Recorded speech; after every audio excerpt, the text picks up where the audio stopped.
Bueno, en este capítulo vamos a hablar de algo que tiene que ver con un proceso natural en nuestro desarrollo profesional, que tiene que ver con nuestra aspiración de acceder a puestos de mayor jerarquía en una organización, y que tiene que ver con cómo dejamos de ser un operador para convertirnos en un ejecutivo, o cómo dejamos de ser un analista para convertirnos en un manager, y obviamente a lo largo de la escalera profesional, después de cómo me convierto en un manager, después por ahí en un director y así sucesivamente.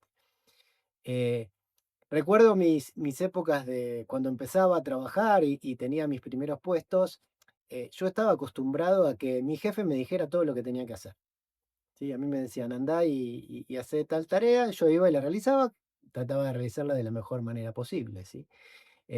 Después me decía, bueno, andá y realiza tal otra, y yo iba y trataba de hacerla de la mejor manera posible. Y mi forma de ser efectivo era haciendo bien lo que me decían que tenía que hacer, ¿sí? Pero claro, a medida que uno empieza a querer crecer y a pasar a una posición de mayor liderazgo y a liderar un equipo de trabajo y a liderar colaboradores, uno lo primero que uno le pasa es que a uno dejan de decirle lo que tiene que hacer y uno tiene que empezar a pensar en lo que tiene que hacer, ¿sí? Entonces, esa capacidad de pensar y de decidir por mí mismo cuáles son las tareas que tengo que desarrollar, creo que es una primera habilidad, ¿sí? El dejar de hacer y empezar a pensar y a definir lo que tenemos que hacer. Creo que ahí también el primer gran desafío que todos hemos enfrentado alguna vez y que algunos de ustedes van a enfrentar alguna vez es al pasar a dirigir equipos de trabajo, tener gente debajo, es cómo obviamente manejar a esa gente, cómo hacer hacer a través de los demás, cómo eso que antes yo iba y hacía porque me lo decían, ahora soy yo el que trata de ejecutar y que los demás lo hagan tan bien como yo creo que lo haría, ¿sí? Porque ahí hay un gran desafío que tiene que ver con confiar que quien va a hacer una tarea la va a hacer tan bien como la haría yo, ¿sí? Y ahí hay un gran desafío. Y hay un gran desafío en el líder porque lo primero que tiene que hacer es confiar, ¿sí? Nuevamente aparece la confianza, ¿sí?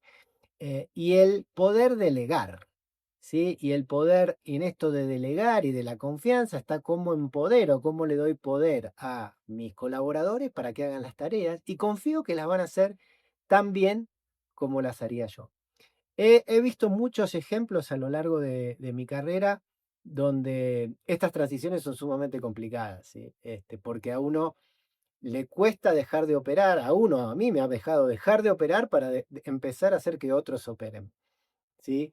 Y he visto muchos ejemplos, inclusive en altos directivos, donde siguen involucrados en tareas operativas, ¿sí? Porque nada les gusta, porque están metidos ahí. Pero cuando uno se involucra y se sigue involucrando y no da lugar a los colaboradores a que ocupen ese lugar, obviamente hace que las tareas se realicen en los lugares que no hay que realizarlos, las tomas de decisiones se realizan en los lugares donde no se tienen que realizar y uno impide el desarrollo de talento, ¿sí? Cuando uno entrega el poder, entrega la responsabilidad y a veces entrega la toma de decisiones, porque a lo largo de la carrera uno va delegando también la toma de decisiones, uno desarrolla también a la gente, desarrolla también al talento. Entonces, cada una de estas transiciones, probablemente las primeras son las más difíciles, requieren de toda esta habilidad y esa capacidad de soltar y dar confianza a quienes tengo debajo. ¿Qué habilidades son importantes? Volvemos a otra de las que siempre mencionamos, la comunicación clara, la comunicación estratégica, la comunicación de la visión, ¿sí? Esa es una de las primeras cosas. Todo buen líder tiene que ser buen comunicador. Por supuesto, comunicador de lo que hay que hacer, pero también comunicador de la estrategia, de las prioridades, de hacia dónde nos dirigimos. Otro tema importante tiene que ver, lo mencioné recién, con la toma de decisiones, ¿sí? Quizás al principio, obviamente en un puesto más ejecutivo, más operativo, uno ejecuta, hace, pero no toma decisiones. Pero bueno, cuando uno empieza a escalar en la pirámide de desarrollo organizacional, uno empieza a tomar decisiones. Entonces, uno tiene que, obviamente, estar capacitado, tener el valor, la confianza y obviamente el empowerment de arriba hacia abajo, siempre en las distintas instancias, para poder tomar esas decisiones, ¿sí? También es importante lo que tiene que ver, obviamente, con la gestión del equipo, con la gestión de, de motivación, cómo uno tiene que motivar, cómo tiene que comunicar, cómo tiene que preocuparse por el equipo. Obviamente desde el punto de vista profesional, pero también desde el punto de vista de talento, desde el punto de vista humano. O sea, la gestión de equipos es una parte importante en la medida que uno deja de ser un operador para convertirse en un ejecutivo. Eh, Hay un tema importante que es la visión sistémica, ¿no? Cómo empiezo a tener una visión más amplia y más larga, ¿sí?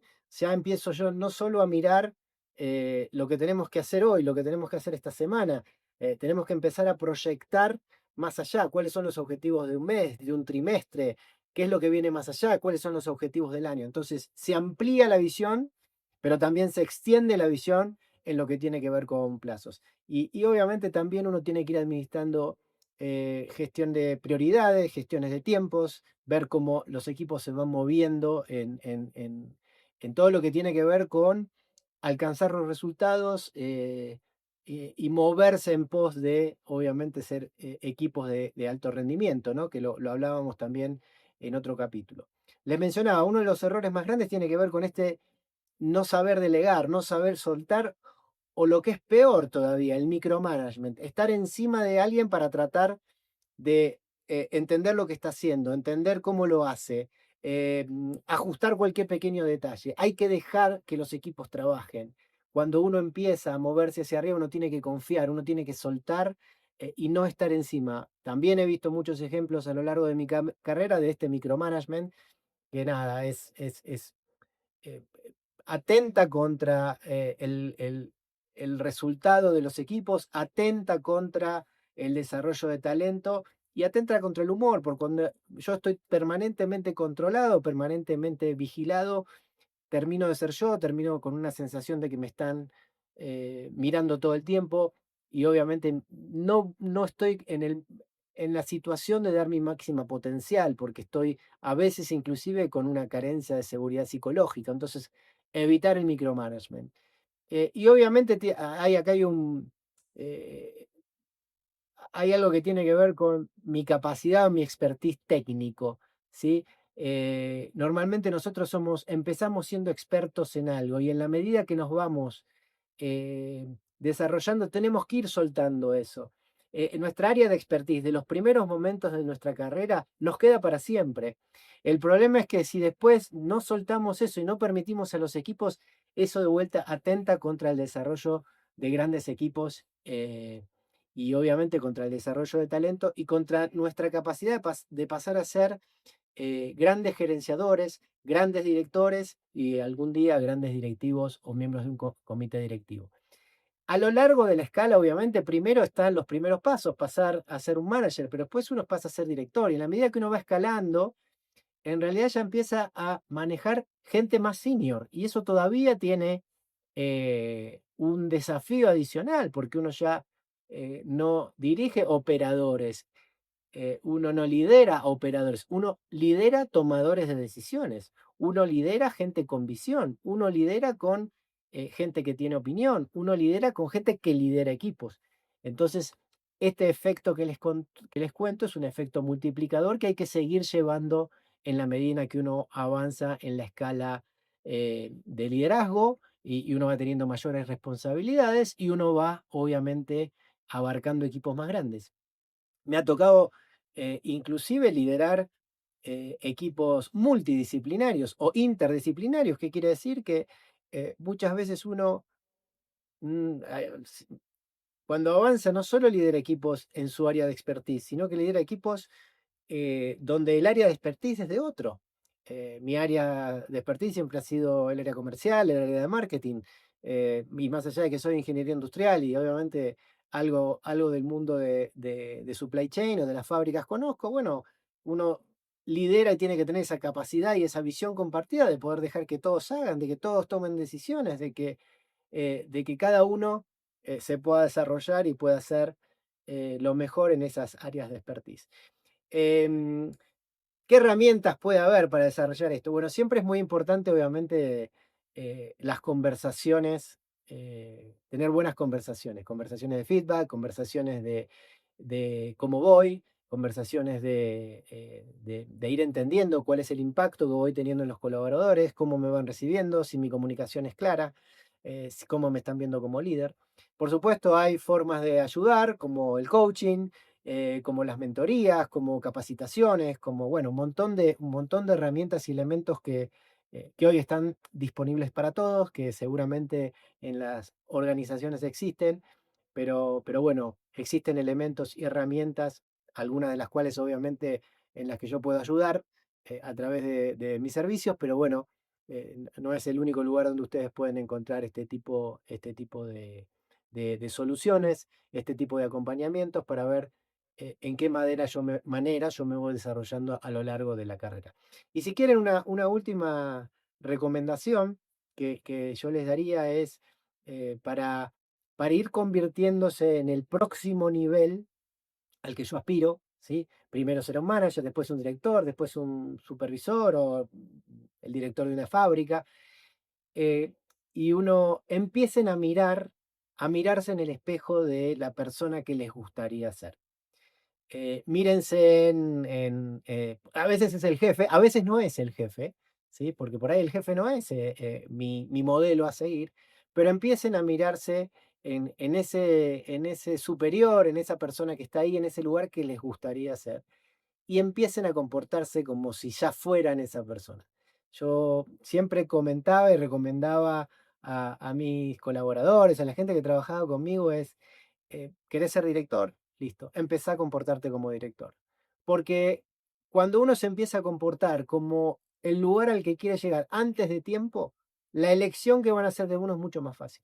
Cuando uno ya es director antes de haber sido nombrado director, quien tome la decisión de nombrarme a mí no va a tener ninguna duda en que yo sea elegido para eso, como manager, como vicepresidente, como supervisor o como director o jefe de una fábrica. Entonces, mírense en ese espejo y empiecen a comportarse como esa persona, miren sus características, miren qué cosas tiene esa persona que yo no tengo y qué es lo que yo necesito desarrollar para llegar ahí. Esa es una recomendación que les doy, el espejo de quién quieren llegar a ser, de dónde quieren llegar a ser, y el empezar a comportarse antes de tiempo de esa forma, con esas conductas, con esas características, les va a facilitar la llegada a los puestos y a los lugares a donde ustedes quieren aspirar. Espero que les haya gustado. Ya saben, si quieren conocer o escucharme un poco más o compartir conmigo un caso particular, ahí tienen mis lugares de contacto y nos veremos en el próximo podcast.